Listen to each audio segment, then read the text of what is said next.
અમદાવાદ શહેરના ટ્રાફિક દબાણને ધ્યાનમાં રાખીને સુભાષ બ્રિજ માટે મહત્વપૂર્ણ વિકાસ યોજના જાહેર થઈ છે. રાજ્ય સરકારના માર્ગદર્શન હેઠળ અમદાવાદ મહાનગરપાલિકા દ્વારા સાબરમતી નદી પર આવેલા સુભાષ બ્રિજનું રિસ્ટોરેશન અને વિસ્તરણ કરવામાં આવશે. 250 કરોડના ખર્ચે બ્રિજની બંને બાજુ નવા બે લેનના બ્રિજ બનાવવાની યોજના તૈયાર કરાઈ છે. 52 વર્ષ જૂના બ્રિજના સુપર સ્ટ્રક્ચરને દૂર કરી 2 ફેઝમાં કામગીરી હાથ ધરાશે, જેથી હાલની સલામતી અને ભવિષ્યની ટ્રાફિક જરૂરિયાત પણ પૂર્ણ થઈ શકે. ટ્રાફિક એનિમેશન સાથે ડબલ લેનનું આધુનિક સ્વરૂપ રજૂ કરવામાં આવ્યું છે.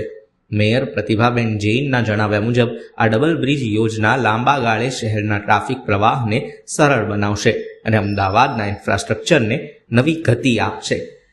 સુભાષ બ્રિજના રિસ્ટોરેશન તથા હાલની બ્રિજની બંને બાજુ નવા બે લેનના બ્રિજના નિર્માણ માટે અમદાવાદ મ્યુનિસિપલ કોર્પોરેશન દ્વારા વ્યાપક યોજના તૈયાર કરવામાં આવી છે.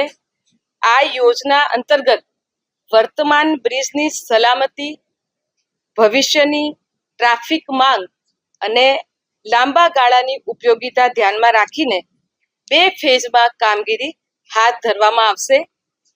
સુભાષ બ્રિજ રાણી અને શાહીબાગ વિસ્તારોને જોડતો એક મહત્વપૂર્ણ માર્ગ છે.